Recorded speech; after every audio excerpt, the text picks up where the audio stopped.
Vouching of B R book में क्या होता है कि बीआर की जितनी भी एंट्रीज और डेटर अकाउंट आपस में मैच किया जाएगा।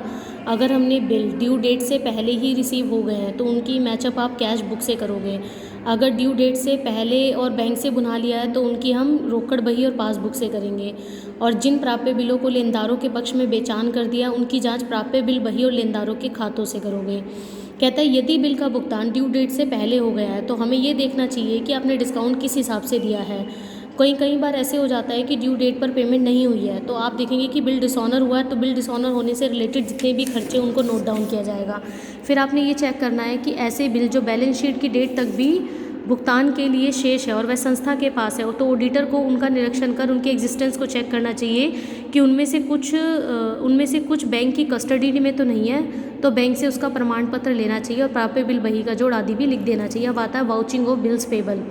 बीआर में आपने उसकी एंट्रीज और डेटर नोट तैयार किया था, इसमें बीपी की एंट्रीज और क्रेडिटर नोट तैयार किया जाएगा और पेमेंट्स किए गए कि आप पासबुक से मैचअप करोगे, एक्चुअल में उसकी एग्जिस्टेंस को चेक करोगे कि वाकई में पेमेंट हुई है ये नहीं। अगर कैश में हुई है तो रिसिप्ट मिल जाएगी, अगर चेक से हुई है तो चेक बुक मिल जाएगी। कहता है यदि किसी बिल का भुगतान ड्यू डेट से पहले ही कर दिया गया तो देखना है कि प्राप्त जो भत्ता है मतलब जो डिस्काउंट है वो प्रॉपर अकॉर्डिंग टू रूल दिया है या नहीं। हिसाब विवरण देखकर वर्ष के अंत में शेष देय बिलों की राशि भी जांचनी चाहिए और डिसऑनर बिल का कारणवश भी जांचना चाहिए। अब आता है vouching of journal proper. Vouching of journal proper ये होता है कि आपकी स्टार्टिंग में जो ओपनिंग एंट्रीज की जाती है वो वाउचिंग ऑफ जर्नल प्रॉपर में की जाती है। तो ओपनिंग एंट्रीज क्या होती है? ओपनिंग मतलब आपने किसी बिजनेस को किसी इंस्टीट्यूट से परचेज़ किया है तो उसके साथ जो कॉन्ट्रैक्ट हुए थे उस कॉन्ट्रैक्ट की कॉपी चेक करोगे। अगर आपने बिज़नेस जो है कंपनी से परचेज़ किया है तो कंपनी के आर्टिकल चेक करोगे, मिनट बुक चेक करोगे। फिर आता है क्लोजिंग एंट्री। कहते हैं इन लेखों में वे सभी एंट्रीज आती है जो वर्ष के अंत में इन पर्सनल अकाउंट को बंद करने के लिए की जाती है। ये जो ट्रेडिंग और P&L अकाउंट में ट्रांसफ़र करके बंद कर दिए जाते हैं, इनमें हम कैपिटल रेवेन्यू से रिलेटेड आप डिस्ट्रीब्यूट कर दोगे कि कौन कौन से खर्चे कैपिटल नेचर के हैं, रेवेन्यू नेचर के हैं, बैड डेब्ट्स है, डिसऑनर हो गया बिल, डेप्रिसिएशन देना है तो किस रेट पर देना है, ये सारी चीज़ें यहाँ पोस्टिंग करके चेक की जाएगी। कहते हैं बैड डेब्ट्स क्या होते हैं? बैड डेब्ट्स एक ही कस्टमर का पैसा डूब चुका है, वो मिलने वाला नहीं है तो कागजी सबूत उसके लिए चेक करने चाहिए कि एक्चुअल में उसको घोषित किया गया है या नहीं, वह उच्च अधिकारी द्वारा स्वीकृत किया गया है या नहीं। यदि कुछ भी डाउट होता है तो पूरी छानबीन करनी चाहिए और बैड डेब्ट्स को आप कहाँ पर चेक करोगे ये देख लेना चाहिए। उसके बाद आता है डेप्रिसिएशन। कहता है कि डेप्रिसिएशन की जो अमाउंट है वो संस्था की परंपरा को देखना चाहिए कि इस वर्ष डेप्रिसिएशन की जो रेट है वो पिछले वर्षों की अपेक्षा विशेष अंतर तो नहीं है। मालिक, साझेदार, संचालक और अन्य अधिकारी की स्वीकृति देखकर हराज की दरों के औचित्य का प्रमाणन करना चाहिए। रेक्टिफिकेशन एंट्रीज यानी कि उनको ऑथराइज पर्सन्स के द्वारा रेक्टिफाइड किया गया या नहीं और रेक्टिफाइड करते हुए अकाउंटिंग के रूल्स फॉलो किए गए या नहीं। एडजस्टिंग एंट्री मतलब आपने उन आइटम्स को चेक करना है जो प्रीपेड है, क्रूड है, अर्न है, इनको आप गहराई से चेक करोगे, कैलकुलेट करोगे। ट्रांसफ़र एंट्रीज ये होता है कि आप कुछ अमाउंट को एक अकाउंट से दूसरे अकाउंट में ट्रांसफ़र कर रहे हो तो ऑडिटर को देखना चाहिए कि वह हस्तांतरण के कारणों की जांच करे तथा संबंधित अधिकारी की स्वीकृति को देखे। फिर आता है कंसाइनमेंट ट्रांजैक्शंस। कहता है कंसाइनमेंट पर जो माल भेजा जाता है वो कंसाइनी और कंसाइनर के बीच में एक तरह का अकाउंट सेल से रिलेटेड कॉन्ट्रैक्ट होता है। उस कॉन्ट्रैक्ट को देखना चाहिए कि आप प्रॉपर रसीद मिली है या नहीं। सभी खर्चे जैसे कि कैरेज से है, ऑक्ट्रॉय से रिलेटेड है, गोदाम का किराया है, बीमा रसीद चेक करनी चाहिए।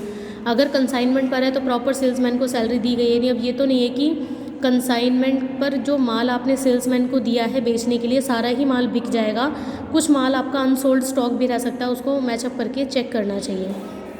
नेक्स्ट आता है वाउचिंग ऑफ बोट लेजर यानी कि क्रेडिटर लेजर।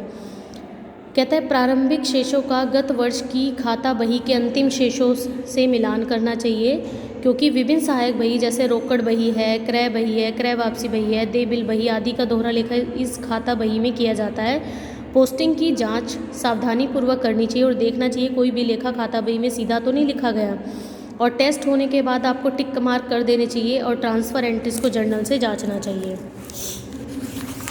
फिर उसके बाद आपने उनका टोटल चेक करना है, कैलकुलेशन चेक करनी है, क्रेडिटर नोट तैयार करना है। यदि लेनदारों के विवरण में दर्शाया गया शेष खाते के शेष से ना मिले तो उनको डीपली एनालाइज करके देखना चाहिए कि एक्चुअल में उनको दिखाया गया था या नहीं। यदि किसी लेनदार की बाकी पिछले कई वर्षों से चली आ रही है तो ये देखना चाहिए कि उसे भुगतान ना करने के क्या कारण थे। इस खाता बही में खोले गए समस्त लेनदारों के योग की जांच सामान्य खाता बही में खोले गए बोट लेजर एडजस्टमेंट अकाउंट से करनी चाहिए। अब आता है डेटर लेजर अकाउंट। उधार माल बेचा जाता है तो हम सेल्स लेजर तैयार करते हैं, डेटर लेजर तैयार करते हैं। कहता है गत वर्ष की खाता बही में दिखाए गए अंतिम शेषों से प्रारंभिक शेषों का मूल्यांकन करोगे, उसकी टोटलिंग चेक करोगे, इस खाता बही में अन्य सहायक बहियों की खतौनी की जांच करोगे, विक्रय बही, विक्रय वापसी बही, रोकड़ बही, सब चीज़ों को देखोगे प्रॉपर तरीके से टिक मार्क किए गए कि नहीं, उनको एक्चुअल में वेरीफाई किए गए नहीं। ऐसा तो नहीं है कि पेमेंट हो गई है लेकिन फिर भी उसको नहीं दिखाया गया। तो देनदारों की सूची का मिलान उनके पर्सनल अकाउंट से करोगे, एडजस्टमेंट एंट्रीज चेक करोगे।